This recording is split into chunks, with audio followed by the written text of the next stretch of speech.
नमस्कार बुलढाणेकर, आपल्या संपूर्ण कुटुंबासह तसेच मित्रपरिवारासोबत विविध पदार्थांचा आस्वाद घेण्यासाठी veg non veg family restaurant hotel Sunrise birthday party, kitty party, outdoor party, get together, corporate party असो की लग्न सोहळा, Italian, Mexican, continental, Thai, Punjabi आणि इंडियन डिशेसचा अप्रतिम स्वाद, फॅमिलीसाठी स्वतंत्र व्यवस्था. हॉटेल सनराइज, जयस्तंभ चौक, जिल्हा परिषद गेट जवळ, चिखली रोड, बुलढाणा.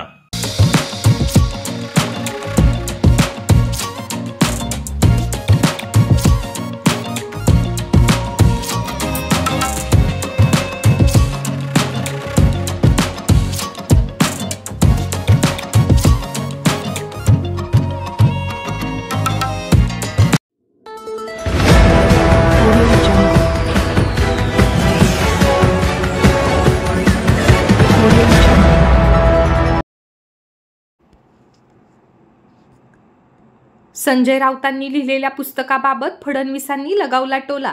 मी कादंबऱ्या वाचन कधीच सोडले आहे व बाल वाङ्मय वाचण्याचे माझं वय राहिलं नाही. देवेंद्र फडणवीस. मुख्यमंत्री देवेंद्र फडणवीस आज बुलढाणा जिल्ह्याच्या दौऱ्यावरती आले असता त्यांना संजय राऊत यांनी लिहिलेल्या व प्रकाशित केलेल्या पुस्तकाबाबत विचारले असता त्यांनी मी कादंबऱ्या वाचन कधीच सोडले आहे व बाल वाङ्मय वाचण्याचं माझं वय राहिलं नसल्याचा खरमरीत टोला त्यांनी संजय राऊत यांना लगावला आहे. आज बुलढाणा येथे भाजप जिल्हाध्यक्ष विजयराज शिंदे यांच्या कन्या यांच्या लग्न समारंभात उपस्थित राहण्याकरिता मुख्यमंत्री देवेंद्र फडणवीस बुलढाणा जिल्ह्याच्या दौऱ्यावरती आले होते. तर आगामी स्थानिक स्वराज्य संस्थांच्या निवडणुकीमध्ये महायुती म्हणूनच लढणार, मात्र अपवादात्मक परिस्थितीत एखाद्या ठिकाणी सामंजस्याने वेगवेगळे लढू, असेही देवेंद्र फडणवीस यावेळी म्हणालेत. नेहमीचा विषय संजय राऊतांनी जे पुस्तक लिहिलंय ते म्हटले की मी 100% सत्य लिहिलेले आहे आणि अजूनही मी लिहिणार होतो, पण त्यामुळे धमाका झाला. मी कादंबऱ्या वाचणं कधीच सोडलेलं आहे.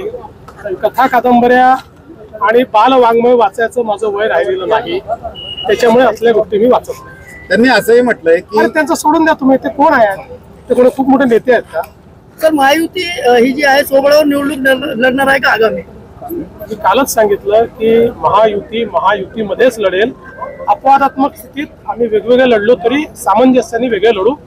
एखाद्या महानगरपालिकेत किंवा एखाद्या जिल्हा परिषदेत वेगळं लढावं लागलं तरी सामंजस्य असेल, पण ओव्हरऑल आमची महायुतीच असेल. डीजी लोन 2 वर्षापासून रखडलेले पोलीस विभागाने नाही दिले आहेत ऑलरेडी.